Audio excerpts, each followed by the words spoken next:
नमस्कार, स्वागत है आपके ऐसे न्यूज पर। आज हम मौजूद हैं गुराना गांव में, जहां पे संत रामपाल जी महाराज को सम्मानित किया जा रहा है। जी हाँ, ये उसी संत की बात की जा रही है जिसकी जय जयकार, जिसका नाम, उनका ज्ञान और उनके काम जगह जगह पर दिख रहे हैं। उनको बताने की जरूरत नहीं है। तो आइए, यहाँ पे कुछ मेहमान हैं, उनसे बातचीत करते हैं, उनको यहाँ पर आकर कैसा लग रहा है और उनके विचार जानते हैं।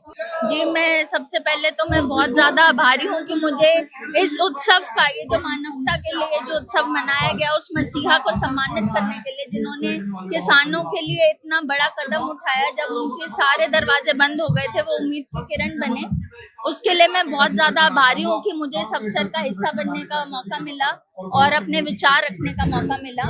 और ये सबसे छोटी चीज होती है, अगर कोई तुम्हारे लिए इतना करे तो सब कम से कम हम एक काम कर सकते हैं, उनको थैंक यू करने का, उनको अप्रिशिएट करने का कि उन्होंने हमारे अन्नदाताओं की इतनी मदद करी है, जिनकी वजह से हमारे घर में रोटी आ रही है, उनकी इतनी मदद करी है। तो ये जो सराहनीय कार्य हो रहा है उनको सम्मानित करने का, ये तो बहुत छोटी सी चीज है जो चीज उन्होंने करी है इसके आगे। जी देखिए, आपने एक शब्द यूज किया है मसीहा। जी, तो कैसे मानते हो मसीहा? जी, तो मैं आपको बताना चाहती हूँ कि इतिहास गवाह है, जब भी मानवता पे कोई कठिनाई आई है तो कोई ना कोई एक इंसान जिसने बहुत बड़ा कदम उठाया, उसे मसीहा कहा गया है। तो जब बाढ़ से ना सिर्फ हरियाणा, पंजाब, उत्तराखंड, हिमाचल, इतनी जगहों पे जब आपदा आई, तो ऐसा कौन सा व्यक्ति था जिसने तन मन धन से, अपनी शिक्षा से और अपने सारे सपोर्टर्स को साथ लगा के इतने बड़े स्केल पे किसी का साथ दिया, हमारे किसानों का साथ दिया? वो थे संत गुरु परमात्मा हमारे रामपाल जी महाराज। जी देखिए, आप पहुंची हो यहाँ पर, कैसा लगा आपको ये सम्मान समारोह? ये तो उस बारे में क्या कुछ कहना चाहते हैं? मुझे बहुत ही, मैं अपने आप को सौभाग्यशाली समझती हूँ कि मुझे इधर आने का मौका मिला। यहाँ पे आप आए हैं, यहाँ पे इतनी पॉजिटिविटी महसूस होगी क्योंकि यहाँ पे सभी लोग एक सोच से जुड़ के आए हैं, जो सोच है मानवता के हित में और सामाजिक कुरीतियों के खिलाफ। जी, संत रामपाल जी महाराज जेल में बैठे हुए हैं, तो इस बारे में कुछ कहना चाहते हैं? और बड़े काम कर रहे हैं जी लगातार। जी, तो मेरा ये मानना है कि जब तक किसी के खिलाफ, मैंने कानून की पढ़ाई करी है, जब तक किसी के खिलाफ कोई चीज सिद्ध नहीं हो जाती तब तक वो गुनहगार नहीं बन जाता। और दूसरी बात कि मैं लोगों को आंकती हूँ उनके एक्शन से। जिसका सेवा भाव है, जिसकी सोच अच्छी है, जिसके विचार अच्छे हैं, जिसकी शिक्षा अच्छी है, तो वो परमात्मा का स्वरूप है। देखिए, आप संत रामपाल जी महाराज के शिष्यों से भी मिली है, इनका व्यवहार कैसा लगा था? बहुत ही हम्बल, पोलाइट और बिल्कुल जिनके सारे बोलते हैं ना कि जिनके फंडे क्लियर हैं, वो सभी इस तरीके के हैं। उनको पता है कि वो क्या कर रहे हैं, उनको पता है उनके जीवन का मकसद क्या है, और वो हमेशा कोशिश करते हैं कि किसी ना किसी की मदद कर सके, क्योंकि मानव जीवन का एक ही कर्तव्य है, वो है मदद करना, मानवता के लिए काम करना, समाज हित के कार्य करना। मैम, संत रामपाल जी महाराज जो कार्य करे, आपको क्या लगता है कि कलयुग में सतयुग का माहौल बन सकता है? जी, सतयुग क्या था, जहाँ पे लोग धर्म में, कर्म में मानते थे, जहाँ पे एक दूसरे की मदद की जाती थी, जहाँ पे अच्छाई की जीत होती थी।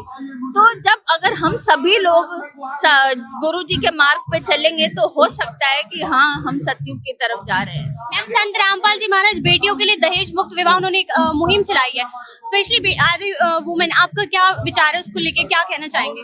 बिल्कुल, दहेज मुक्ति की बहुत ज्यादा जरूरत है, क्योंकि आज भी ना करते करते भी जो लड़की के पेरेंट्स होते हैं उस पे बहुत ज्यादा बोझ आता है।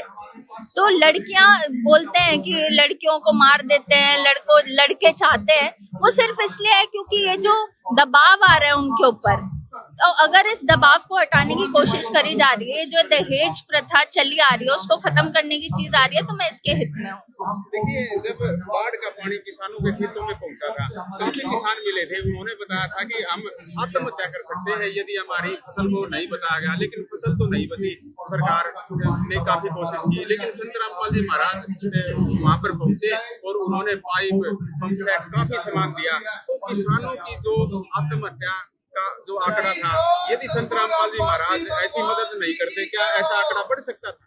नहीं बढ़ सकता था। जैसा मैंने कहा कि सारे दरवाजे बंद हो चुके थे, मैं भी ये आवाज उठा रही थी कि इतनी वास्ट एरिया में लोग पीड़ित थे, इतनी वास्ट पॉपुलेशन हमारे किसानों की पीड़ित थी कि आवाज उठाना ही मेरे को लग रहा था एक आखिरी रास्ता है, जहाँ पे मैं बोल रही थी कि जो फंड सैंक्शन हुए नेचुरल डिजास्टर के लिए वो लोगों तक पहुंचने चाहिए, जल्द से जल्द पहुंचने चाहिए, क्योंकि अगर किसी के हित में पैसे छूट चुके हैं तो वो उन तक पहुंचने भी तो चाहिए। वहीं जब रामपाल जी महाराज आए और उन्होंने लोगों तक वो सुख सुविधाएं पहुंचाई, वो उम्मीद की किरण बने। जब हमारे किसान पूरे हताश और निराश हो चुके थे, तब उन्होंने आत्मबल दिया, तो ये एक मसीहा ही कर सकता है। मैम, संत रामपाल जी महाराज जो है, जैसे आजकल जो जितने भी सोशल अवेयरनेस हैं, जैसे डोरी सिस्टम हो गया, या आपका इनइक्वालिटी हो गई, या आपका जैसे इंटॉक्सिकेशन हो गया, और भी जितनी भी सोशल अवेयरनेस है वो संत रामपाल जी महाराज आज दूर कर रहे हैं जी। ना सिर्फ ये बाढ़ से निजात दिला रहे हैं, और भी बहुत सारी एक्टिविटीज कर रहे हैं। तो क्या ये जो कदम है ये साधारण संत तो नहीं कर सकते, आप क्या कहेंगे इस बारे में? जी, जैसा कि मैंने पहले भी बताया कि हर एक युग में जब भी मानवता पे कठिनाई आई है, कोई ना कोई मसीहा सामने आया है। जब बाढ़ का ये रीजन नहीं भी था, तब भी वो अपने शिक्षा से, अपने कर्मों से हमें यही सिखा रहे थे कि सामाजिक कुरीतियों को हटाना है, मानवता को आगे बढ़ाना है, इंसानियत को आगे बढ़ाना है, और आपका जीवन तभी सफल होगा अगर आप किसी की मदद कर सके, किसी की कठिनाई कम कर सके। देखिए हमारे साथ ये भी धन्यवाद।